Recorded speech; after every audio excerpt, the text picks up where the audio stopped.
if you don't first succeed, try again. And there were times that was just going through my head as I was trying to figure out, how are we going to get out of here? Ladies and gentlemen, we have been cleared for takeoff. You are now flying high with Travis Lamance. What's happening, Flyin High? Glad you're here for another episode. We are super excited today. We've got Dr. Brian Sims with us, and we're going to learn a little more about you. And welcome to the show, and thanks for coming on. Yeah, glad to. One, I'm glad you're here. It's going to be fun to get to know you a little better and run through some stuff with you. To start off with, why don't you just give the audience a little background, like where you grew up, where you're from, that kind of stuff? Well, I grew up in Canyon, Texas, so just a little bit south of here. My wife is from Amarillo, so when I finished my training, we decided to move back here a little over 30 years ago. This is home for us. Yeah. And so I practice as an orthopedic surgeon.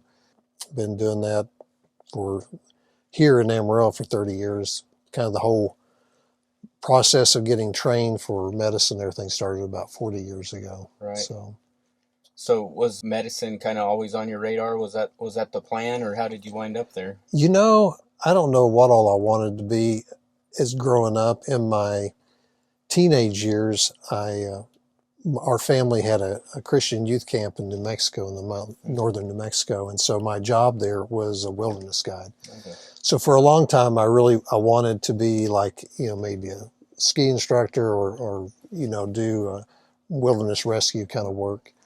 But through that, as I began to study up more on the first aid that was necessary and such, it began to kind of jive with the biomedical sciences and stuff, just biology that I had studied in high school and such. And I thought, well, maybe that's a path. Right. And so I started kind of pursuing it at that point. Was there like a key trigger moment that you're like, that's what I want to do, or was it just kind of a gradual evolution through it was a little bit of a gradual evolution. After we had kind of finished up our camp the last summer that we ran it, I was 19 at that point.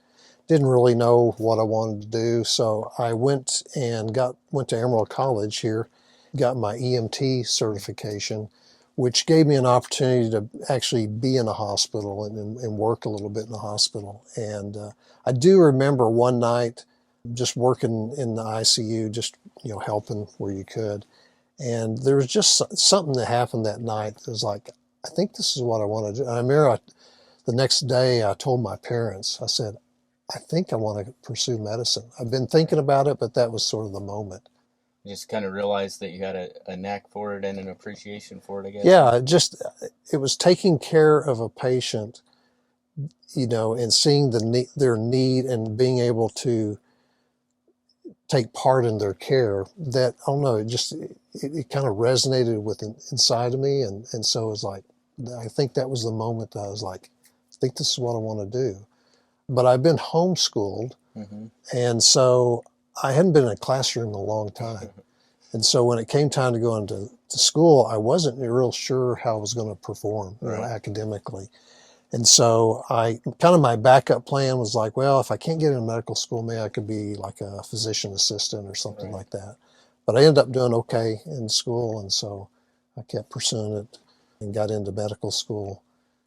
Got married like 3 weeks before I started medical school. So my wife has traversed the entire journey with me on that. On the whole spectrum. She was, yeah. Was there any like mentors or influences that were kind of nudging you towards medicine at that time, or? Not really. My family doctor in Canyon, Dr. Lowe, he had taken care of me. I'd had dog bites and all kinds of stuff. So he had sewn me up a lot of times over the years. I always remember hearing that he had been a physician in Africa. And so medical missions, appealed to me. And I remember as I was kind of getting to the point of going into medical school, going and sitting down with him and just saying, hey, what kind of doctor would be the best for that kind of, like for being a medical missionary. And he said, well, being a general surgeon would probably be the best. So that was kind of my goal as I entered into medical school. I was going to be a general surgeon. Gotcha. But that's probably, I didn't really have any other physicians that like took me under their wing or anything other than him. Well, what kind of work ethic and values did you gained from your family growing up? And Yeah, my dad was a very hard worker.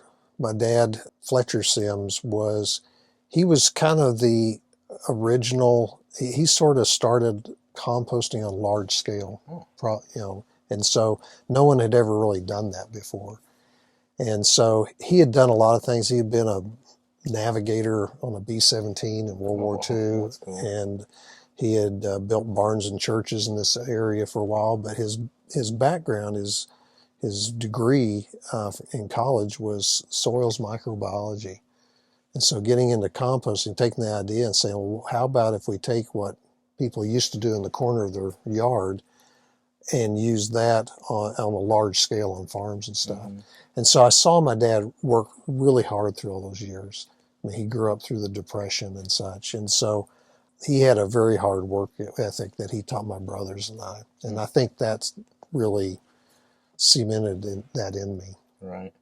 That B-17 navigator, I mean, that had to be quite an experience. Those B-17 guys didn't have a real long life expectancy. Yeah, they didn't. The war. I always remember him telling me that he had gotten on a new plane and he had heard that the navigator on that plane before him had gotten his big toe shot off. Oh.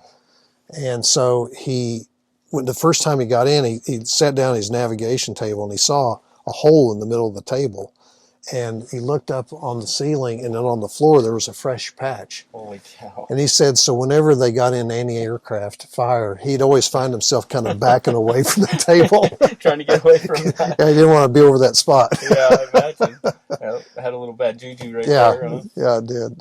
That's crazy. That's interesting.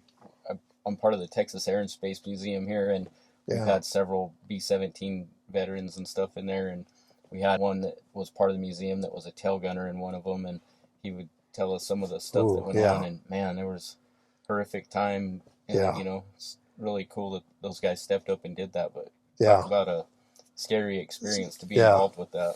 Yeah, he never talked about it a whole lot, but I got a few stories out of it. Yeah.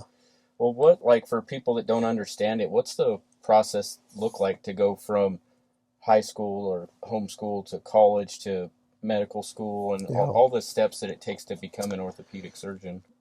Just getting into medical school is kind of the first step of, that's a challenge. You have to have a good grade point average in school. You have to perform well on what's called the MCAT, the Medical College Admission Test. And I was not a great test taker, for standardized tests. The MCAT was not my strong suit, but fortunately I had a pretty high grade average, and I'd graduated from Texas A&M, and so I was able to get into Texas Tech. So basically, you're 4 years of college, and then medical school's 4 years, and towards the end of medical school, usually in your senior year, you begin to interview for a residency. Mm-hmm. And so residency is where you decide on your specialty that you're going to go into. Mm-hmm. And depending on what that specialty is will determine how long it is. Mm-hmm. So some, are 3 year, like pediatrics, family medicine, internal medicine.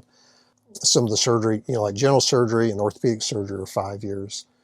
And neurosurgery, I think, is 7. So it's really long. And then, so you apply for that, and then you go and interview. And then it's actually coming up here in the next week or so is what they call match day.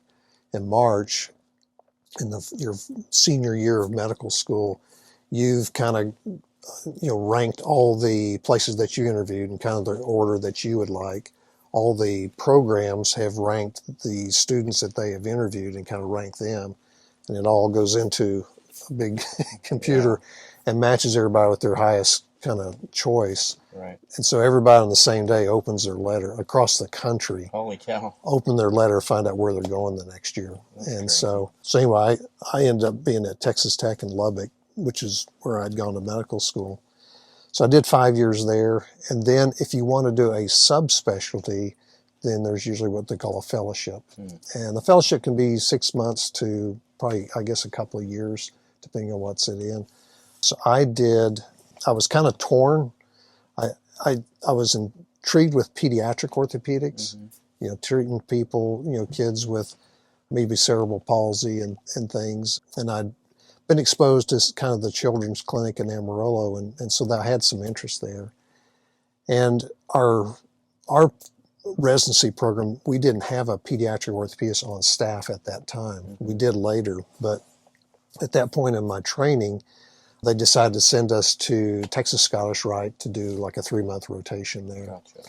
And so I had a really positive experience there. It's a wonderful institution, highly ranked throughout the world. And so that got me thinking more about pediatrics, but my other love was hand surgery. So I kind of struggled, like, do I want to do a pediatrics or do I want to do a hand fellowship? And finally, after my experience down there, I thought, if I could get in there, I think I would love to do that. But by that point, I was kind of getting tired of training, and Right. my wife was getting tired of me going through it. So it's kind of like, if that doesn't work out, we're just going to move to Amarillo and I'll just do general orthopedics. Right. So fortunately, I was able to get in at Scottish Rite, and that was a great year. Really learned a lot. And so in my practice here, there really weren't any orthopedists doing hand surgery at that time. There's a couple of plastic surgeons that took care of most of that in town. And so when the emergency rooms found out that I would see hand injuries, I started getting flooded with that. And so that really became probably 75% of my practice really early on. And then, I did some general orthopedics a little bit early, doing some total knees and such. And I did even a little bit of back surgery because we were trained in scoliosis surgery at Scottish Rite. But after probably about 15 to 20 years, I finally cut back on the pediatrics because just, there's not a lot of pediatric cases to be done. Mm-hmm. And, even though we serve maybe 1 million people in our service area here, it doesn't, create enough volume that you can really do those kind of procedures, which are in kids, are very technical. Mm-hmm. And so if you're not doing enough, you feel like you're not keeping your skills up enough. And are they extra technical just because of the size? That's part of it, yeah. And just also from the standpoint they're growing. Yeah. And so, there's things that change with growth. They have, whatever you do, they kind of have to live with that for the rest of their lives. Yeah. So a little bit of pressure there. Yeah. So anyway, it just, it got to the point where I was like, I'm not sure I'm doing them a good service anymore. I need to send them. So I started to send those on and just really focus more on just upper extremity at that point. Right. And that's really what I've done the last probably 15 years of my practice.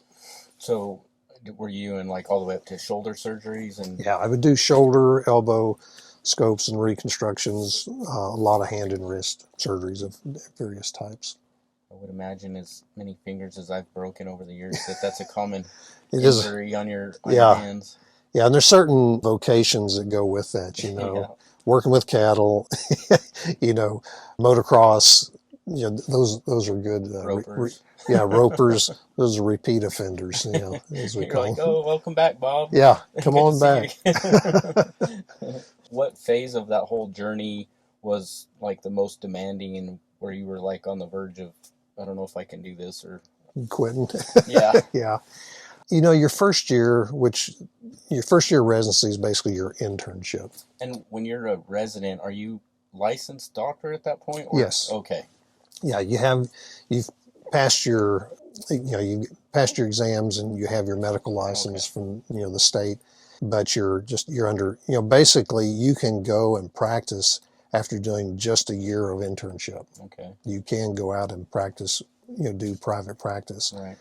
But, at that point you just don't know a whole heck of a lot. Yeah. And so it's pretty rare anybody ever does that. Right. And so almost everybody does residency. But yeah, you're the person doing the stuff, and you have staff over you who are, advising you, assisting you, and keeping you accountable and directing, basically teaching you like, hey, I wouldn't do it like that for you, right. Kind of thing. Trying to keep you on the right path. Yeah. But that first year of residency was the first year, yeah, because when I was in residency, there was no limit on the hours you could work. Years later, they came in and said, okay, we're not going to let you work them any more than 80 hours a week, which most people are like, wait a minute, did you say 80 hours a week? It's a lot of hours. But, before that time, I mean, it was not unusual. You'd work, 100 plus hours a week. Wow. Because, even if you're just on call a couple of days, I mean, that's 48 hours right there. Right. Most times. And so, or, 36 to 48 hours depending. And so, you're just kind of a zombie at that time. And, you're just so exhausted through that. And like in the movies and TV shows and stuff, you see this with residents all the time, that they work these really long, crazy hours. Is that just because there's not enough of them to go around, or they're just trying to get the impact out of them, or what's kind of leading to that culture of residencies having to work so many hours? It's probably a little bit of both. When I was a resident, we only had 2 residents per year, so there was a total of 10 of us. And so you then start dividing up, like ER call, there's a senior resident, which would be a 4th or 5th year, and then a junior resident, which is going to be a 2nd or 3rd year. Because the interns, they do more of a rotation through internal medicine and different other services and such. Gotcha. So you really only have 8 people to take call during that time. So that kind of determines, hey, there's only so many of us to take care of all this. And then, but also, even when you get in private practice, there are times, you have to work all night. You're on trauma call, and you got these people that have multiple injuries from their car accident or whatever, and they're open fractures. They need to be taken care of right away, and you don't have anybody else to help you with that. And so you fix one fracture, then you fix the next one and the next one, and I did a lot of that when I first started my practice here. And either you tough through it and do it, or they don't get help, huh? Yeah. I mean, now with more of the level 1 trauma centers available and such, there's more ability to transfer them, med flight them to Lubbock from here, or even Dallas, for those things that are above and beyond. So those kind of all-nighters are not as common as they used to be, 30 years ago when I was first starting. I can imagine the evolution in the medical world in the last 30 years has been pretty insane to watch. Pretty significant, yeah. The robotics and things like that just amaze me. For hand surgery, there's really not any robotic stuff to do. But they're using those in total joints. The general surgeons and the gynecologists use robotic surgery in the abdomen, which really has transformed that. Things that when I was an intern, I mean, it was a big incision. We pulled things open and worked inside. And now they're able to make these small portals and put instruments in, and then they break scrub and they go over in the corner to this workstation, and they manipulate that robot that way. But it gives them the ability to look into body cavities that were almost impossible. You'd be on your head working, where now they can be like they're looking right at it. And they have very fine dexterity with those. So it's really amazing what they can do with minimally invasive surgery now. Yeah. I was watching a video the other day where they were demonstrating one of those, and they peeled a grape and then sewed the skin back on the grape. I was like, oh, that's crazy dexterity to be able to do that. Yeah, my son had sent one of those to me, and I said, well, that's the size of needle that I use when I'm repairing nerves and such, But of course, you're doing that under magnification. But so what was it about the hands that intrigued you, or why did you focus so heavily on hands? It was funny because I was a 3rd-year medical student, and I was doing a rotation with an orthopedic surgeon that actually was in the same church I went in. So I was working with him, and he asked me one day, he said, well, what do you want to do when you grow up? And I said, well, I'm going to be a general surgeon, because that's what I was still thinking at that time. And I remember him saying to me, he goes, oh, you like them guts. And I just remember when he said that. No, I don't really. It took me back to 1st year of medical school when we're doing gross anatomy. And I thought, I hated the abdomen. It was kind of boring to me, and the way they would do some of the intestinal surgeries, hooking this up to that. And, it's like it didn't make a lot of sense to me. But orthopedics, growing up on a farm, nailing something or using screws and things. That made sense. Right. And so I had that epiphany of like, maybe I don't like general surgery. But then the very next question, I thought, well, what part of gross anatomy did I really enjoy? And I thought it was the hand. It was so intricate, the way everything works together to provide us with that dexterity to manipulate things. It is a marvelous Yeah. piece, And so it was kind of funny that through my residency, I spent almost a year of my time with our hand surgeon there and really loved that. And so that was kind of where that love and experience came from. Pretty interesting to think about, laymen that aren't involved in the medical world. You just think about a doctor or a surgeon and but then when you get to know some of you guys, it's funny how much you guys get specialized on like one thing you're really good at, but I guess it's so complicated it makes sense that if you do this one thing that you're really passionate about, you can be world class at it, and versus trying to do everything on the body. It's getting harder and harder to be just a generalist orthopedist. And I mean, really it comes down to the explosion of knowledge. There's so much known about every aspect of every subspecialty, even subspecialty. So you kind of have to choose your lane so that you can have some grasp of that huge, volume of knowledge. Because if you try to be a little bit good at everything, then you tend not to be good at anything. Right. And so kind of the jack of all trades, master of none sort of thing. Yeah. You don't really want that when they're working on your body. Yeah, no, right? You don't. Maybe when they're a handyman, but not when they're working on your body. Yeah. People tend to be a little more particular about that. Yeah, I can't imagine why. So that your time at Texas Scottish Rite Children's Hospital, what was that like down there, and what's that hospital really known for? And it's known for pediatric orthopedics, so it's a very limited scope. It was started back basically in the like in the 20s. There you're taking care of typically congenital type of problems like club feet or a congenitally dislocated hip. Those are fairly common things that we see. But also, unusual things where, someone has a leg that's shorter than the other, or they, were born without a hand, or, just there's like all kinds of things like that. And so they are so good at their research, and just the hospital way it's set up and everything. It's really as good of an experience as a patient and family that you could have as any place. They really take a great care of those folks. And the surgeons that work there, they, sometimes in your residency program, you kind of get raked over the coals a little bit of things.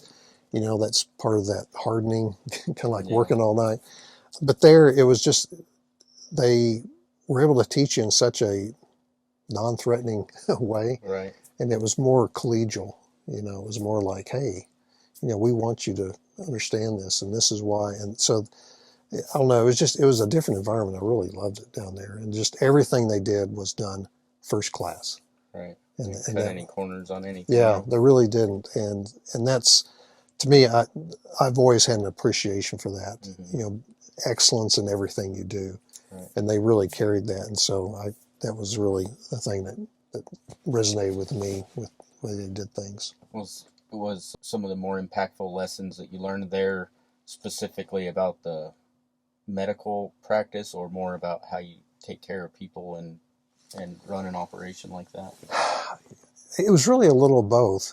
Just the level of professionalism and the lengths they would go to do some of these incredible surgeries, that a normal guy out in private practice like me would never take on. That was inspiring with that. But then also just running the organization in such a well-oiled, it was probably the culture more than anything that I really appreciated. And that was probably one of the first times I'd seen a culture that kind of permeated the whole organization. And it really gave me an appreciation of just how important that is to any organization, not just a hospital. Yeah, we get into culture discussion a lot on this show, and I talk about it on a daily basis. I mean, that to me, that's the backbone of of any successful endeavor, and I think it just drives everything. It starts there. And Yeah.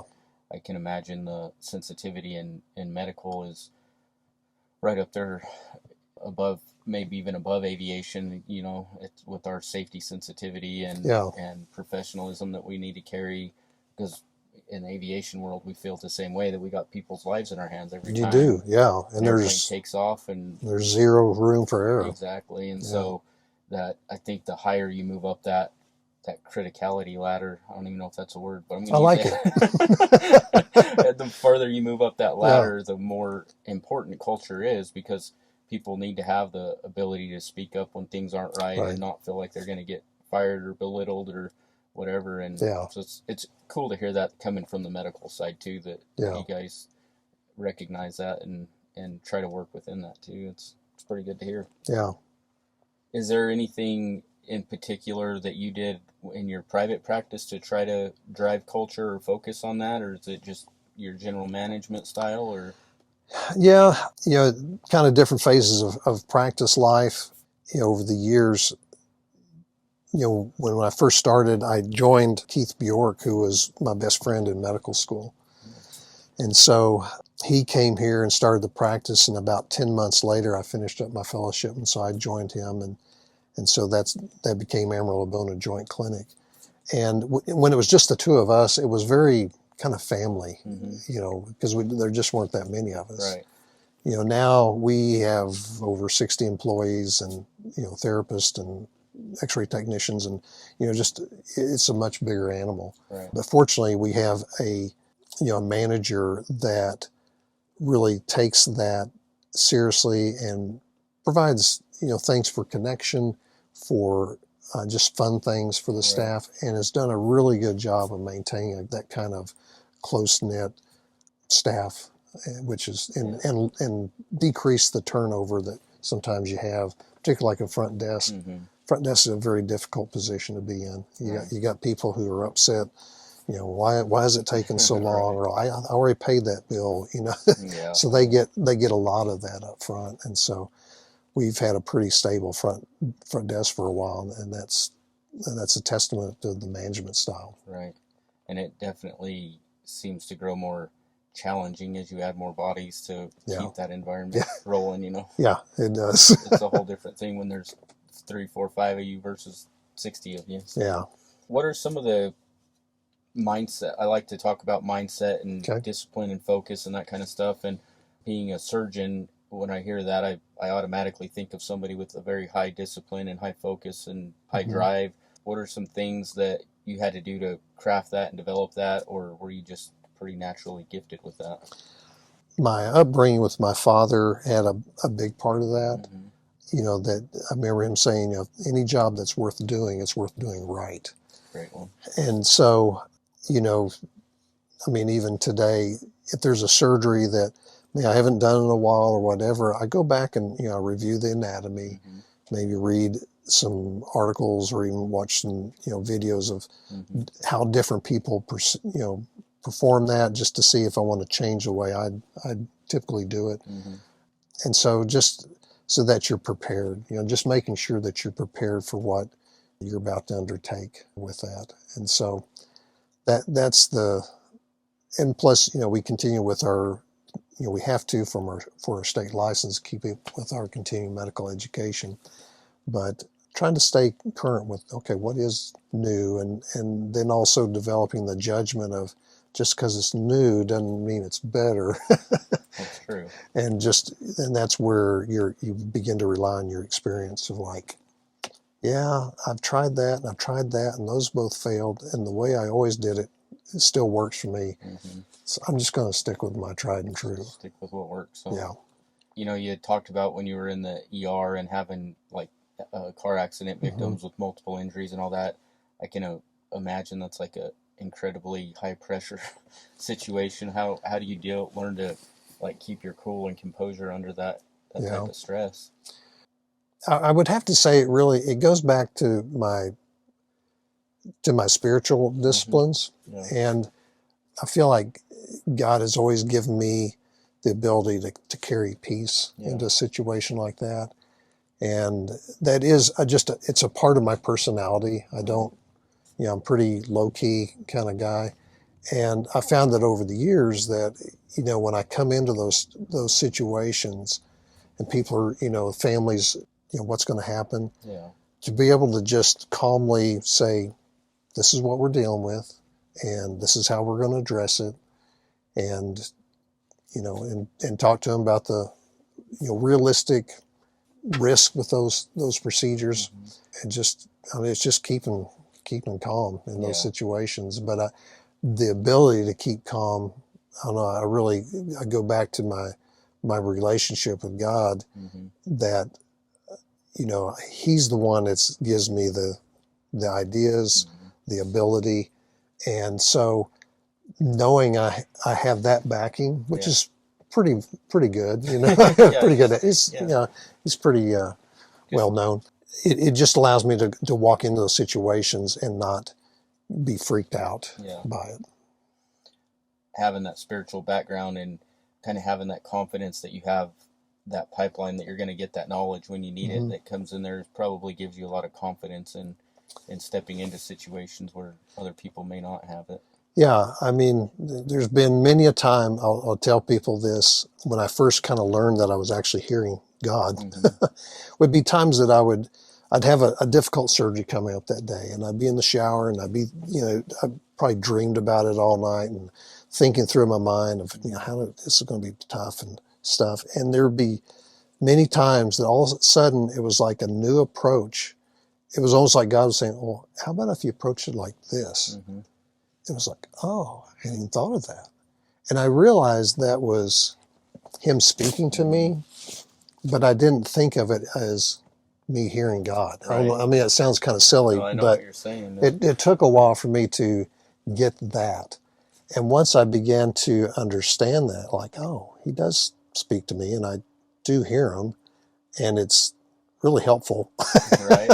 Then that does give you a lot of confidence going forward. But you're like, okay, I'll have what I need when I need it. Right. I went through a lot of conflict for that for years, because people would ask me, well, how do you know that? Well, I don't know. I just know. Yeah. You know, and you're knower. If you don't know how to communicate it, you're like, I don't know. I just know. Like, well, what'd you study? What'd you read on? I didn't. I just know. And it's a hard thing to explain to people that don't have that ability. So it's interesting to hear your take on it. So. Yeah.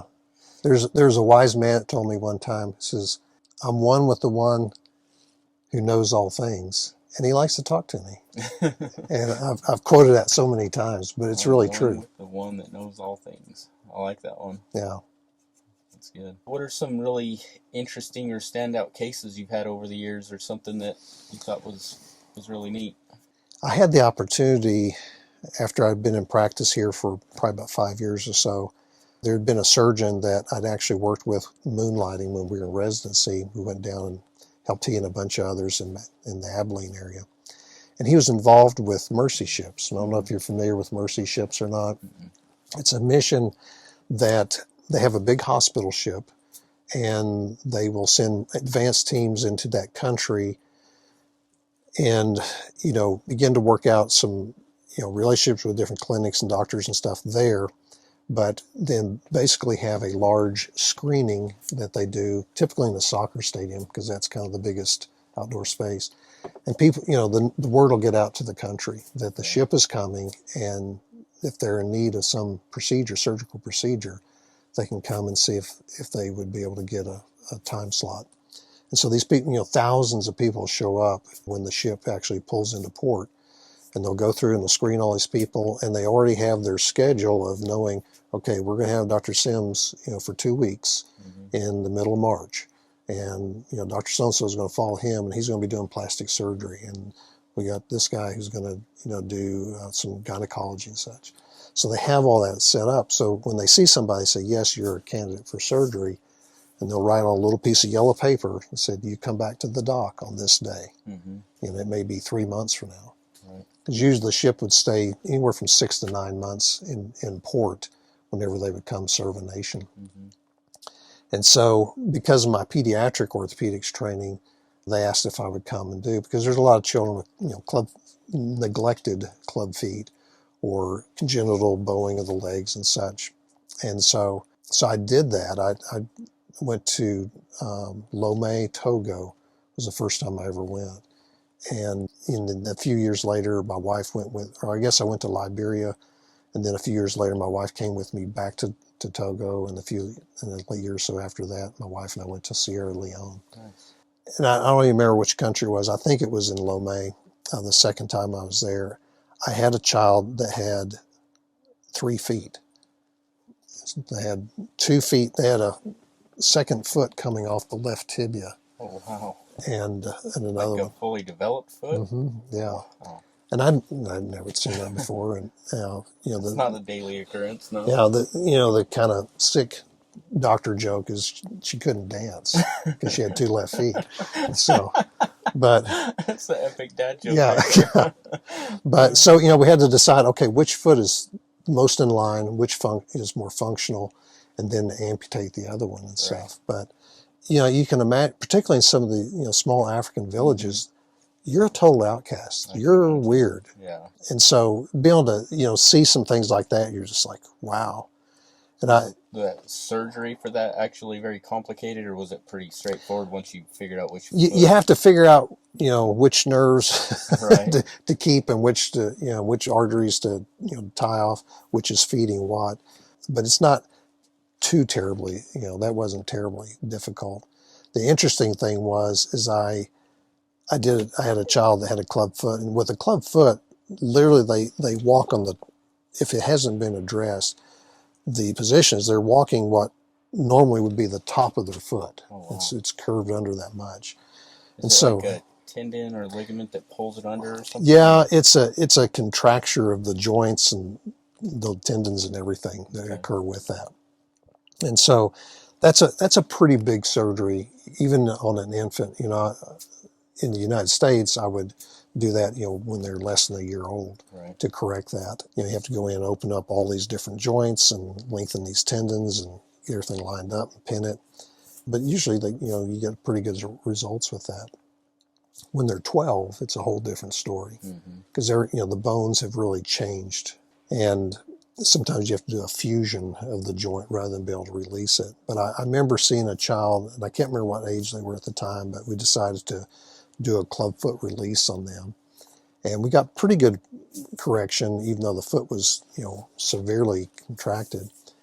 And several years later, when I went back to Lomé, I remember we were seeing this person, they had some residual deformity of the foot that we were going to correct. And there's, for some reason, it was just clicking me like, I think I operated on you last time I was here. And we went back and checked the record, and sure enough, it was that same child. Holy cow. Only now they're, 3 or 4 years older. Right. And so it was... that was probably fun to get to see him after the fact again. And yeah, it was. So...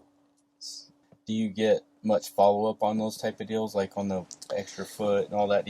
No, I mean, you really don't. And that's, I think, a downside of medical missions, is that you don't have the opportunity for that longevity of follow-up with them. Right. And so you rely on some of the local doctors to kind of manage those after you leave. As we say in medicine, there's nothing that will ruin your results like follow-up. Right. In other words, you see see them at 6 weeks, man, you're doing great, but what do they look like 3 years from now? Right. And so you don't have that benefit of that. And so... And I think it'd be hard without that feedback loop to know. Yeah, it is. So, there's some people arguing like, well, are you really doing them a favor if you don't know how well they do, or you're not able to do as full a correction or do the follow-up and stuff? And so, you certainly see kids that, they walk, their legs were like this, and now they're as straight as can be, and they're running and playing soccer and stuff.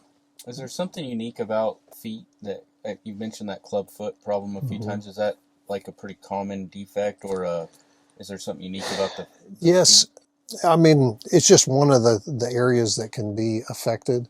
People say, well, is it more common in these countries? And I think the issue is that there's just not any early intervention. Gotcha. For the most part. And whereas now, there's a casting technique where you do some stretching and casting, and you change it, you change it every week and do some further correction that really caught on early when I was doing my fellowship. It was kind of really starting to catch on nationwide here. And it was an old procedure, been around a long time, but it was finally catching on that no, it's actually, you can correct these with casting. And so my rate of, number of surgeries I was doing here really had dropped. Some of that, we would try to introduce that in those countries and teach, nurses or different ones that we could to how to do that. But it's pretty technically demanding of, you think, well, how hard can a cast be? But it's the stretching and the casting that's so tough. But that's really what would be the most helpful, is that they would learn some of these early intervention techniques to help those kids so they don't get to that point. A minute ago you mentioned that you'd have to sometimes lengthen their ligaments. Is that, do you got to take a ligament from somewhere else and add it in there, or what's no? Usually, most of the time on the ligament, so a ligament connects bone to bone, okay, across a joint. And so for the club foot, we're for the most part just releasing most of those. They'll kind of scar back in. The tendons, which connects muscle to bone, those you can do what we call a Z lengthening, where you cut here and then down here and out there, and basically lengthen them like that, and then sew it together again. So that's what we would do a lot of with some of those tendons that we'd have to lengthen in a child like that. Whenever people tear, you hear people talk about tearing a tendon, tearing a ligament. Are those normally just reattaching them back together, or are they? It kind of depends on which ligament we're talking about. There's certain ones that are very important for stability, so like an ACL in the knee, and so those don't do well just trying to, because when they tear, they tend to, it looks like two ends of a mop, trying to add those back together. Yeah, so that, and you just don't get that good fiber. So that's a place where we would take a tendon, harvest a hamstring tendon or something like that, or sometimes we used to use a part of the patellar tendon and basically make a new ligament from that. So there's several areas, like, Tommy John procedure for a pitcher in baseball. We take usually a tendon from the forearm to reconstruct that. But there's been some advances in some kind of artificial, sort of a polyester tape that we can use in addition to repairing the ligament. That tape then acts as like what we call an internal brace, so that we can get them moving much quicker, because basically with that, polyester ligament or polyester suture in there, they have stability almost immediately. And so you can rehab them and get them back to sports a lot quicker.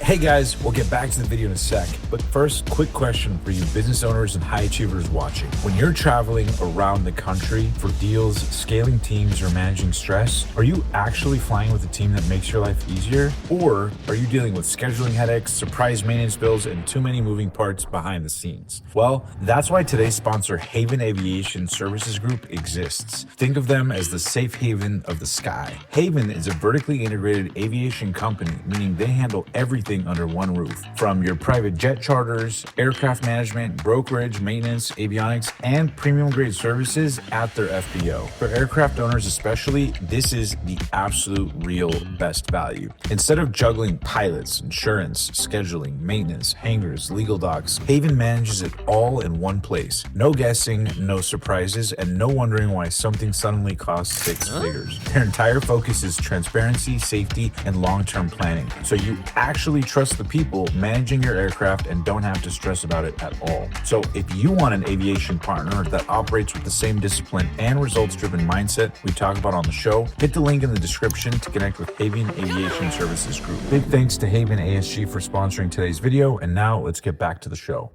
Were a lot of the injuries you were treating in your practice sports-related type stuff? Yeah, my upper extremity, it was, I have, in our practice, we have two other sports medicine doctors, so there's a good flow of those type of patients through. And so, yeah, mine was probably about 50-50 of some younger patients, more sports-related injuries, and the other half were more, older folks with more degenerative arthritis and such that we were reconstructing and The other trying to half fix. were dads trying to relive their glory days.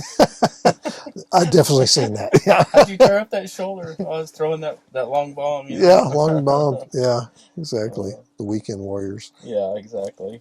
Has there been any cases or situations where things didn't go to plan that you learned some big lessons out of? And Yeah, I mean, that's where your stress goes kind of through the roof, where something, either you encounter an injury you weren't expecting, or sometimes anatomy that's, just different than usual, or the procedure you're doing, something tears or breaks and breaks out, and you're having to figure out a way to do it. And that's where one of the other things my dad had was that if you don't first succeed, try again. And there were times that was just going through my head as I was trying to figure out, how are we going to get out of here? right, How are we going to fix this? But it's like, you can't just say, well, I quit. yeah, dang, Yeah, it's bad to be you, yeah, you have to come up with some solution. Right. And that's where having the Lord be able to say, hey, why don't you try this, is really, yeah, really helpful. yeah, Yeah. yeah. It's not like something you can just throw down and walk away from. You Yeah. have to have that tenacity to keep doing it. Yeah. And sometimes it takes a long time, and the clock's ticking and you're sweating, but you get through it. I'm assuming that while people are under general, you kind of have a clock, like how long you can keep them under safely and that kind of thing, right? Yeah. I mean, the anesthesia standpoint for us usually is not the limiting factor. Certainly, there's some neurosurgery procedures that go on for, 8 hours or something. Mm-hmm. For us, it's usually more the tourniquet time. Okay. So most time, if we're working on an extremity, it's very helpful to have a tourniquet, because then you're not fighting to see because Right. of bleeding and everything. You have a kind of a bloodless field, which makes, being able to get things done a whole lot easier. You don't always have that. If you're working on a shoulder, you can't put a tourniquet on their neck. They don't do well with that. So You have a real time clock. yeah, like a minute, but usually about 2 hours is what we have with that. Gotcha. And so sometimes, you're bumping up against that. Sometimes you're just, if you're combining procedures, you may have to say, okay, we got this part done. Let's let the tourniquet down. Let's give the arm a drink for, 15, 20 minutes and go back up with the tourniquet again and to be able to finish it. So sometimes that happens. What do you feel like some common misconceptions are about being an orthopedic surgeon? That we can fix anything. You're not the magic man that can just do it all. Yeah. There's that. And also sometimes, even though theoretically you can fix it, is that really the best thing? Makes sense. There's some surgeries that, that I do that it really kind of, I require the patient to make the decision on it. Right. It's something that, the MRI shows this, but you don't really have any symptoms. Right. And this isn't something that's going to have a huge effect on you down the road. So I don't recommend chasing after the results of the MRI if that doesn't match up with what your symptoms are. Right. And so, sometimes they're like, well, yeah, but it says that this is torn. And I said, yeah, but if you did an MRI of 100 people, this, high percentage would show that same tear. Right. That's where your clinical judgment has to come in, like, hey, this is the 200th one of these I've seen. And Right. You kind of have to trust me on this. Right. And fortunately, most people are very trusting. Mm-hmm. I'm amazed so many times that I can come in, meet a patient, and within literally 5 minutes, they're giving me permission to cut them open. Right. And sometimes when I think about that, and it kind of floors me a little Yeah. bit, I'm like, that's crazy. Well, I must be, I need to go into sales. It's definitely a exceptionally high trust Yeah. thing with the doctor relationship there. People that don't know, and they just kind Yeah. of trust the system. Well, and that's where it helps if you've developed a good reputation. Mm-hmm.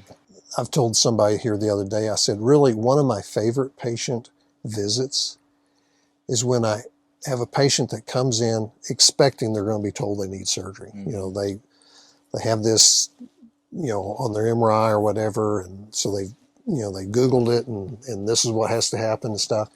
And we sit down, we go through the exam, we go through everything, and I tell them, I said, you know, I don't think you need surgery. Mm-hmm. And they kind of get animated, like, you know, I told my wife I didn't, you know, and they're so happy. And if I ever see that patient back for another problem, I have their complete trust. For sure. When you've been able to practice like that, of like, hey, I don't have to sell this. If I don't make money off of you doing surgery, that's okay. That's a good day for you. I'm going to be taken care of. Yeah. I got plenty more standing in the hallway. Right That, now. and just also my faith that God's taken care of me, and He has. He's taken very good care of me. And really, it gives me a lot of freedom just to truly not be a salesman, but to, you know, just be, I'm just here to do what's best for you. And that's what, ideally, that's what medicine is supposed to be. Yeah. And I would say most of the times that it is, but sometimes it's not. Yeah. And if you can practice like that over a long period of time, then you have new patients that come in, and in 5 minutes they're willing to do it because they've had 2 family members and a friend already say, no, you have to go see this guy. For sure. And that's, you're like, okay, you know, not always being the pushy doing thing has paid off. Yeah. Doing the right thing for the customer always pays off in the long run. Always. You might get more sales initially, you know, equating it just to business. You might win more sales up front by being the pushy salesman, but it always comes back to bite you if it was short-sighted advice. So. Yeah. So it's no different really in medicine either. Yeah. What's kept your interest and your passion in this for so many years? I really, 2 things I really enjoy. I love operating. I've always been one that likes to work with little things. So taking a little finger fracture that's busted up, and at the end getting it looking exactly like it used to, just now has several screws through it. That's real satisfying to me. For sure. So it's kind of a creation sort of thing. But the other thing is I really enjoy meeting new patients, you know, just learning about them, what they do, you know, how they make money, or, you know, just, you know, it's just interesting to learn about other people. And I found the last few years of my practice, that's probably been my favorite part. It's like, oh, it's new patient clinic, you know, and get to meet some new people. And so I've really enjoyed that. The part of taking broken things and putting them back together and making them work, it's a lot of what my passion is in airplane world.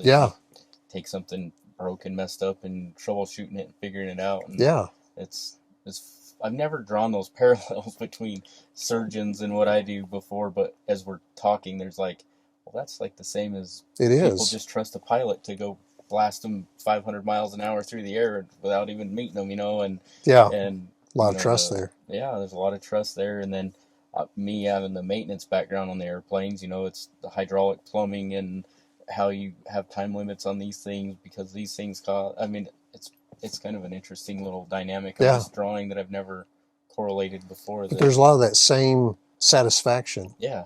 I mean, I had the same satisfaction, you know, figuring something out that's broken at the house and taking it apart and, you know, looking at, I just need this new O-ring and it'll work, you know. So, yeah. I think that creation gene that you're talking about is a permutation of what you were talking about with your faith and all that. I think it's all part of that creative process, you know. I think it's all tied together. We were created in His image, and He was a creator. Yeah. So us being creative tracks, right? Tracks, exactly. It does. Yeah.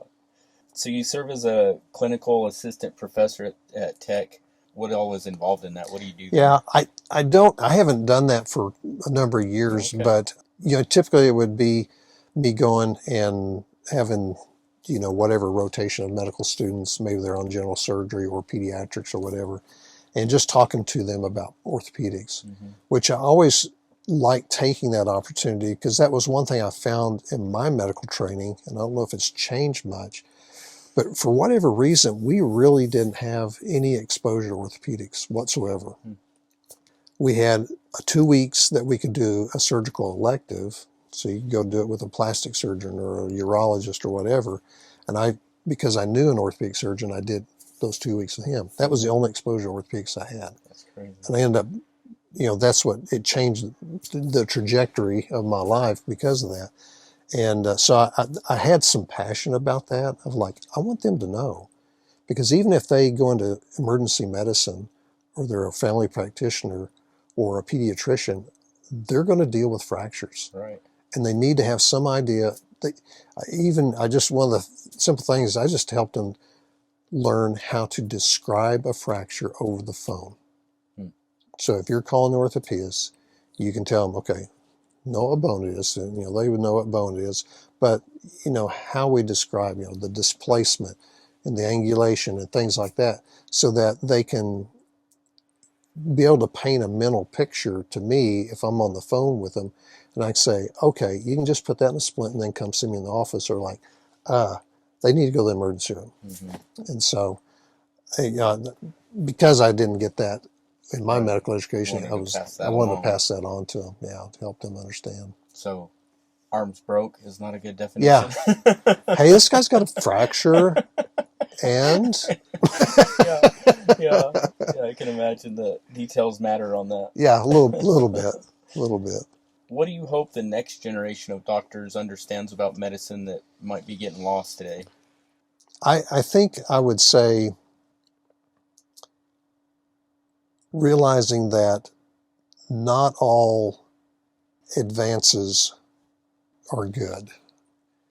Sometimes I think we allow the technological advances that we have to replace the decision making that the physician makes. Right. Certainly, artificial intelligence, things like that, makes research a lot easier, and you have even more access to information, which is very helpful. But you can't let the algorithm make the decision for you. Right. It can help guide you, but you're the only one there touching and seeing that patient in the eye. Right. And so that's your job. You're that interface between the information and the patient. Right. And what is best. And as you live that out, your experience level only enhances that.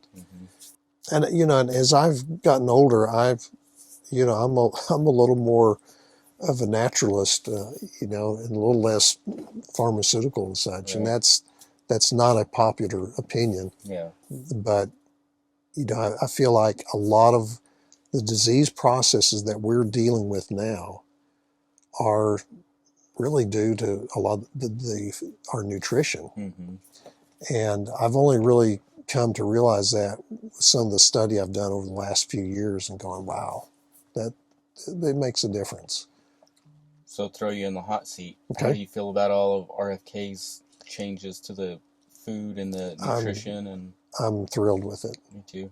Yeah. I mean, obviously I'm no professional, but I changed my lifestyle and made myself way healthier over the last few years by following a lot of the stuff he just implemented on a national level. And so now that it'll go to our children menus and our soldiers and all that, I've been excited about it, but I've heard mixed reviews from professionals about what that really means. I think COVID was the beginning of that change in my views, because through that there were people who were like, wait a minute, this doesn't, some people started kind of questioning it, and they were just crucified for it. Right. And then, after everything's passed, it's kind of like, oh, they were right. They were right to be suspicious. Right. It's made me view the medical profession differently, that there are other forces than just following the science that are impacting healthcare. Right. And, when you really look at the rate of metabolic disease in our country compared to other countries who don't eat a Western diet. Right. There's no comparison. Right. And that's just completely ignored, I think, sometimes in medicine. Right. It's like, okay, we're spending all this money and yet we're actually getting sicker as a population. And it doesn't. So I applaud what RFK is doing. It's not popular, but there is a lot of big business that profits from us not being healthy. Right. And that, so his whole thing about sick care instead of health care that he's trying to turn the corner on, and I'm very optimistic about the direction he's pushing it myself. So yeah, I'm hoping he's. Yeah, we're sitting in a jet. So would you rather fix the problem that failed that caused the jet to crash? Or would you rather do the maintenance up front to keep it from ever crashing? Right. That's, and talking about those parallels, that's exactly the analogy that works for that. And yeah, that's why we do preventive maintenance. Exactly. We fix the problems before they get out of hand, before they turn into a disaster. And it does seem like, my family history, we've had a lot of medical issues with some of them. And that's exactly what it feels like to me when we go into that medical system, is you're just chasing symptoms and not fixing the actual problem. Like, what's the root cause here? And I think, and I'm seeing some very positive things now where people are like, well, let's go to the root of the issue so that we don't even get to these problems. But there's not big dollars in that. There's not big dollars. Actually, you might lose some money on doing that. But as far as the health and welfare of the people, that's the right thing to do. Yeah. So. And the health of our collective people of our country, to not have so many problems and so many chronic diseases and all that. I mean, it's just not fair to the people that are putting their faith in the medical professionals to be misdirected. And so. And I think that's part of what I saw with COVID, when I'd see colleagues that just would not accept that what the CDC and the NIH and everything was putting out was gospel truth. And that's when I began to say, one, the corruption in government has gone further into all the institutions than I had realized. Right. But also because growing up in medical school and training and everything, you were taught, no, that's the final word. They're the smartest. They've done, this is all research backed. Right. And when you start to realize, like, oh man, maybe they're not doing, they're not going by the creed of do no harm. Right. And so that was very disheartening to see that. Well, the good news is it seems to be turning the corner. Seems to be turning around. Yeah. Getting things back on track in the long run here, hopefully. Yeah. It's funny how things always seem to come full circle. Yeah. Yeah, the pendulum. Yeah, it always swinging back and forth. Swinging back, yeah. Never has that happy medium in the middle, does it? No, it doesn't stay still. What are some of the character traits that you look for in young physicians and people entering? I love getting young families, and I love seeing somebody who has a good, work-family balance. Because my wife and I have 6 kids. Nice. So we were definitely busy at home, but my wife, carried the burden of that. And it took me a long time to figure out where I was neglecting that, because I was so focused on work. Because like my father, I'm kind of a workaholic. And so when I see, a young partner who gets that, who, is going to their kids' games, who's taking time off for family vacations and doing those kind of things, I'm thinking, okay, he's going to make it. Right. Because it's the one who is just everything, the work and the family's kind of like, they're just sort of a bother to them. That background noise. Yeah, that's not going to end well for them. And selfishly, that would affect the practice. For sure. Which you hate to see, but more than anything, you just hate to see that family crash. Right. So I like seeing that. for our practice, we're not, we're not employees. We're all entrepreneurs. Right. We have our, it's our private practice. Because Amarillo Bone and Joint, we grew to 6 partners at this point.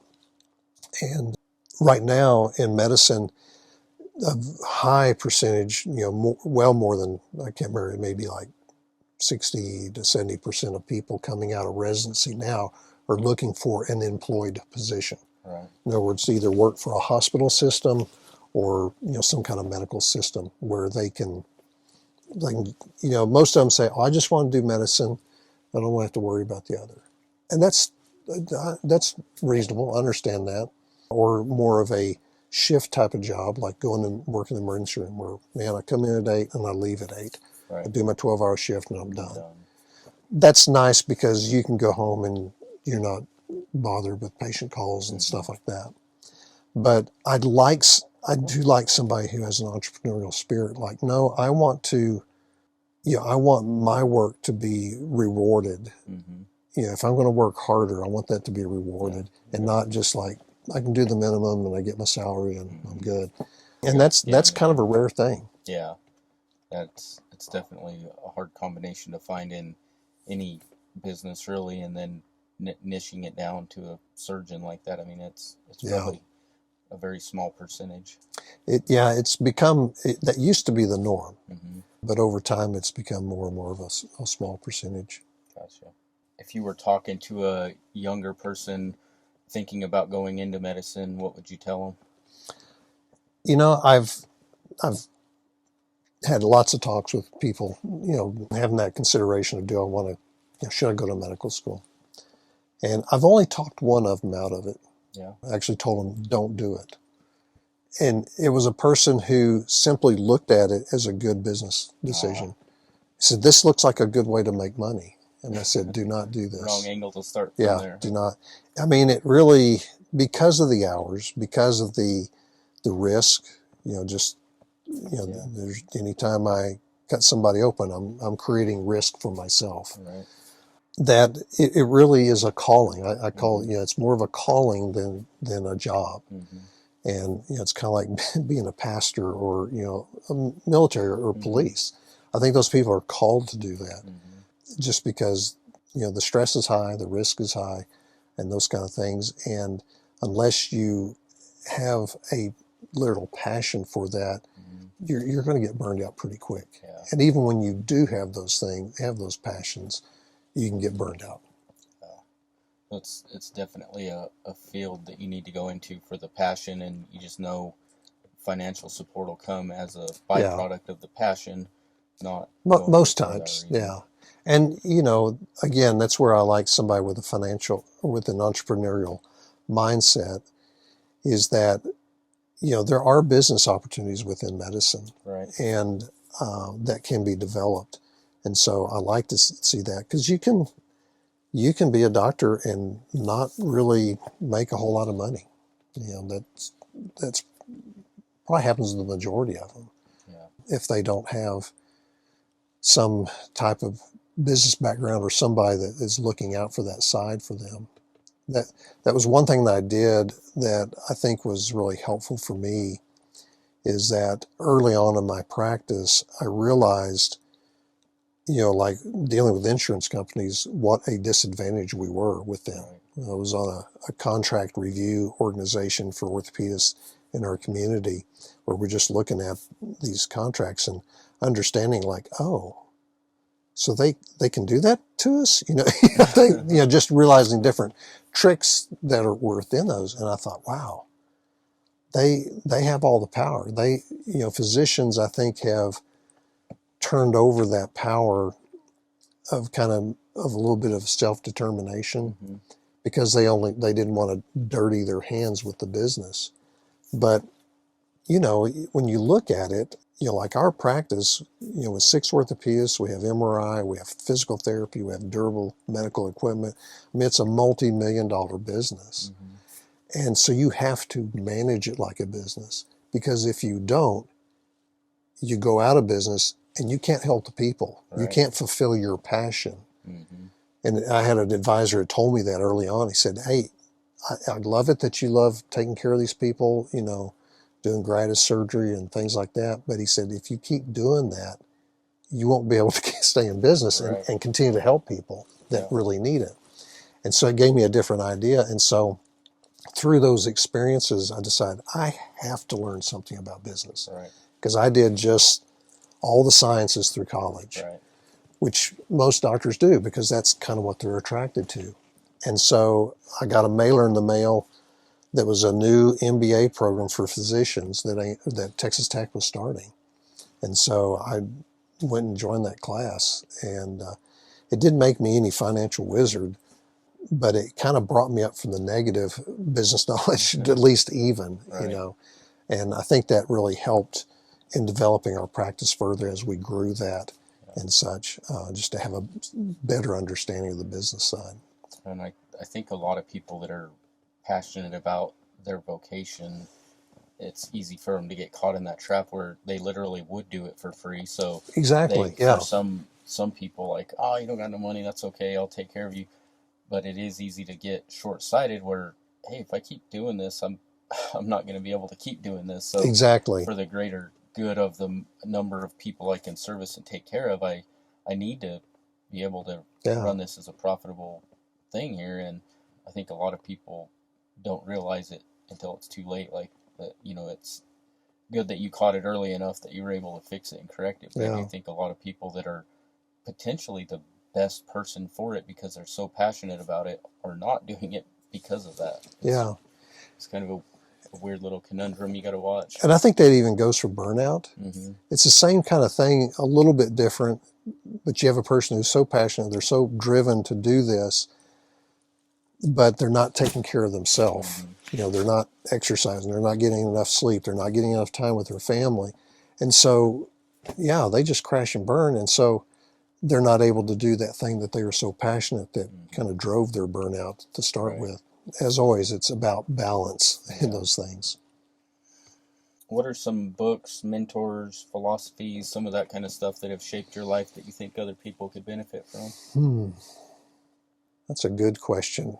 At this stage of life, there's been a lot of business books that I've read that have been really, like the From the Good to Great book. That was one we read in my MBA class, and it helped me get a better idea of how to run our practice. Right. Like, you got to have the right people, but not only that, you got to have them in the right spot. For sure. And that it takes time, to get that flywheel going, to basically build the momentum. And then the sharpening the saw, it kind of goes back to preventing burnout. You have to keep yourself sharp by taking care of yourself. Otherwise you become ineffective in your job. So some of those business books really translate over to no matter what you're doing. Right. At this stage of life, I've really enjoyed some spiritual books. Like right now, I'm reading about a lot of the saints. It's just really inspiring to see, their unity with Christ and how that affected their lives and how they lived. And it's really challenging to me. So that's something I'm pressing into right now. Nice. I'd say, as far as mentors, I would have to say Pat Hickman was one of my best mentors. I'd known him since I was 2 years old. He was in Boy Scouts with my brothers. Nice. And he asked me to be on his board. And I was on the Happy State Bank board for about 20 years. And just to watch him manage people was an MBA degree all in and of itself. It's pretty impressive. Yeah. And he was one of those people who lived his faith, but was an excellent businessman, an excellent manager. And he saw that there was no conflict between those two things. Right. So I'm really appreciative of him. That was great. It's funny how those connections from childhood seem to pop up as critical pieces of your life as you go on, and how important keeping and developing relationships are over the years, and that there's no even the people that feel like they are self-made and built their own thing, nobody does it alone. It takes all these relationships and people that work together and advice, and humans are just such a social creature. You just None of us are truly self-made. yeah, yeah, that's what I mean. I mean, I I feel like I'm self-made by that definition, but incalculable number of little pieces of help from other people that, and then it's just a matter of going and executing on those little pieces you learn Mm-hmm. and sticking those little nuggets away and knowing when to use them and Yeah, and valuing relationships and yeah, not abusing them or mistreating them and truly having appreciation for those relationships so they last the long haul and then you have them to lean on when you need them and you're there for other people when they need it. And yeah, I think it's just such a critical piece of business and yeah. I It guess really life in is. general, but for business, it's so important to take care of those. Yeah, no, I agree 100% with that. How important has lifelong learning been for you? Like you went through all those years of medical school and training, and then you said you went back later and got your MBA Hmm. done. And I know in your field you have to do training every year. And Right. how do you think that affected you? Well, I mean, it's just a needed thing as as the knowledge base of medicine continues to expand, there are new ways of doing things that are beneficial for the patient. And so you do see a change in your practice over time. And so, it's going to the meetings, hearing the research, hearing the results, asking questions, talking to colleagues, running case, a case being somebody that you got to do their surgery, Mm-hmm. running that by colleagues and saying, I was thinking about doing it this way. How would you do it? Would you do something different? That has been so important to me. I've had, a couple of colleagues who do what I do that live elsewhere, and we'll email stuff back and forth to each other. And that's, super helpful. Again, it's kind of like those relationships that you lean on. I think one of the things that's been helpful for me is developing key relationships with different medical specialties that I can count on, radiologists, neurologists, that I can pick up the phone and they'll answer my call and I can get it in it. Like I'm in clinic, I'm seeing this patient right now, got this test, help me understand this, and so then I can go and make a difference with that. So that's critical, I think, in a medical practice or really any field, just having those colleagues. But, as far as learning, my when I went to get my MBA, my wife said, now, if you go to get your law degree or your theology degree, it's going to be with wife number 2. So I got that message loud and clear. But, now as I'm on the tail end of my practice and getting ready to head into retirement, that's one of the things that excites me is being able to go and continue to learn, have the time to learn, Yeah, I guess I'm a lifelong learner. Yeah, sounds like it. Yeah. What are some things outside of being a surgeon and a medical professional are you passionate about, or what are you getting into? On the we moved back to my family farm about 4 years ago, which has been a lot of fun. And I've been running cattle on there for a number of years because that's what we did, as a kid. We ran cattle. So I call it my hobby herd because it's not very big, but it's, just that connection with the soil and agriculture. My dad always emphasized that. And I think it really is important. So I love being able to do that. I've always had a creative side to me. And so I had the opportunity to invest in a media company where film distribution, but we're actually getting into some production and even finance of films now. That's kind of fun. I'm still not sure what my part in that's going to be, but enjoying that. And then my wife and I are very passionate about hospitality, and our website is called aroundthetable.life. And the idea is that, my wife has a nutrition background, and so she's very passionate about health and nutrition. And we're also very passionate about family relationships. We're very intentional with our kids and those relationships. And all that kind of centers around a table. For sure. And so, our goal is that we want to see families be able to get back to the table and having meals with each other rather than running through the drive-through on their way to baseball practice, of having that time, because that connection that occurs around the table is very important. It's kind of like I've always had this vision of what kind of therapy do you want? You know, the family around the table having a meal, or, you know, with a therapist at school, Right. you know, after problems have already arisen. Again, it's kind of the preventative medicine. Mm-hmm. So anyway, my wife and I are working in that and just trying to get that message out. We're going to be starting a blog on that website, but we also do a podcast called Relation EQ, and it's really about all kinds of things that center around relationships. And so that's probably what I'm going to be spending more of my time on, are those things. Right. It's funny, no matter how fancy a party you go to or where you go, no matter what, within a couple of hours, everybody winds up around the table, and that's where all the talking happens, and hanging out around the food, and you know. Yeah, that's where the story, we always say we love having people in our home for dinner, because there's not Chive TV over their shoulder that you're going, oh my gosh, you know, going on. Constant distraction. Yeah, constant, you know, the waitress coming, do you need anything else? Do you need anything else? And just be able to have just the time, you know, for the evening to be able to sit and visit. And I always say it's somewhere between the putting up the plates and dessert that the magic happens. That's where the conversation kind of gets deep. For sure. And people start to really open up.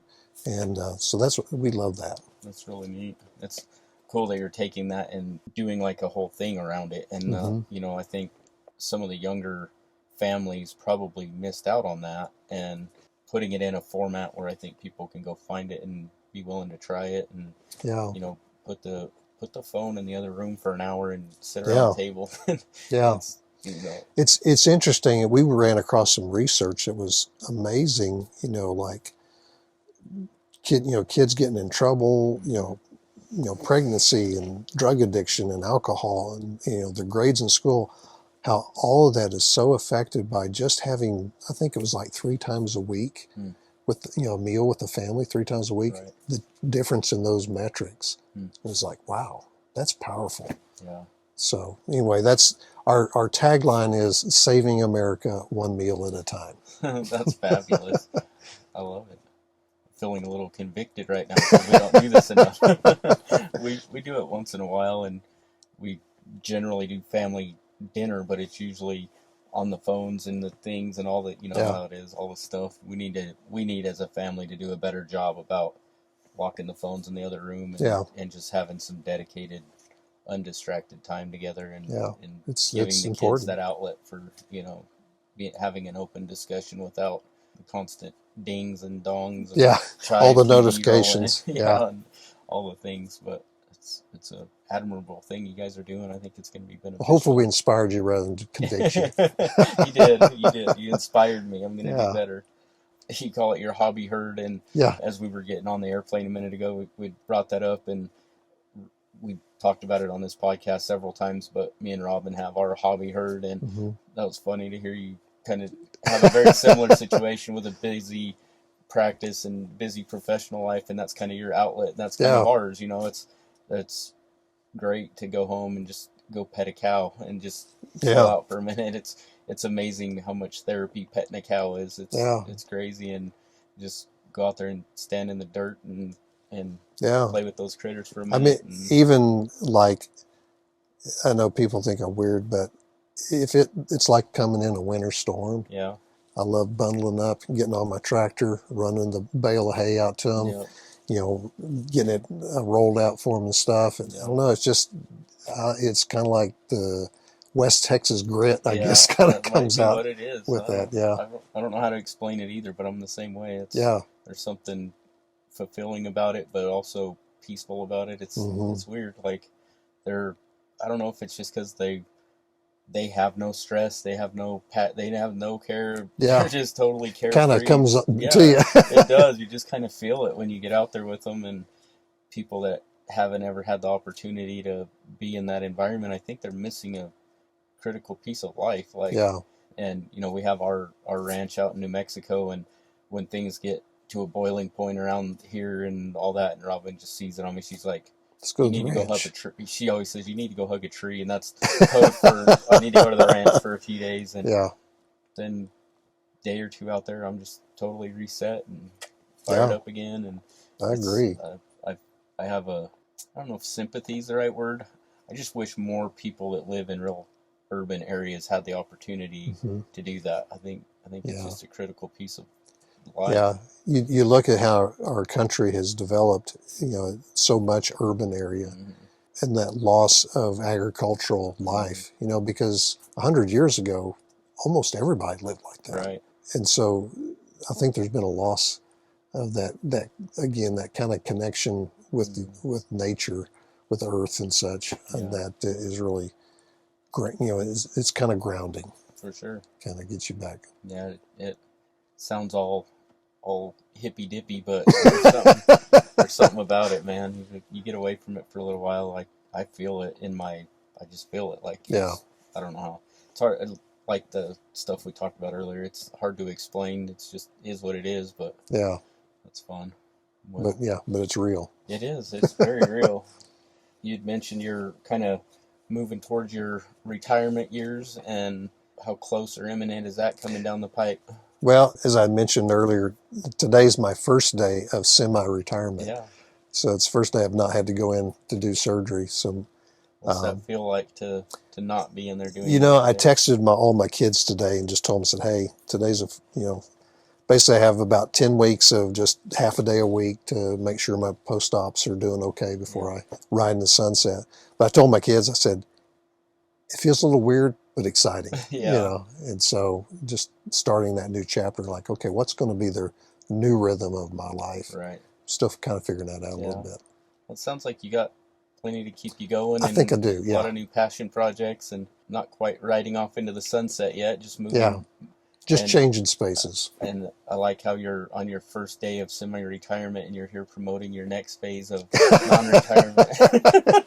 It's in your DNA. Yeah, it is. Well, I sure appreciate the conversation. Anything else you want to cover before we wrap up? No, I think you did a good job pulling it out of me. That's a great story, and I think a lot of people will be inspired by what you've done with it, and I know you've helped an incalculable number of people through that many years of service, and I know there's a lot of people out there very grateful you were there when they needed you, so it's good to hear your story and get it out there, and we appreciate all you guys tuning in and watching. Do you have the website one more time? Aroundthetable.life. It's not live just yet, but hopefully in the next few weeks it will be live. And then our podcast is Relation EQ, so kind of like equilibrium or emotional quotient. I love it. Yeah. Well, you guys go check out his stuff and support him on what he's going into his next chapter on, and we'll catch you on the next time around. Thank you for being on. Yeah, thanks, Travis. Ladies and gentlemen, we have been cleared for takeoff. You are now flying high with Travis Lamance.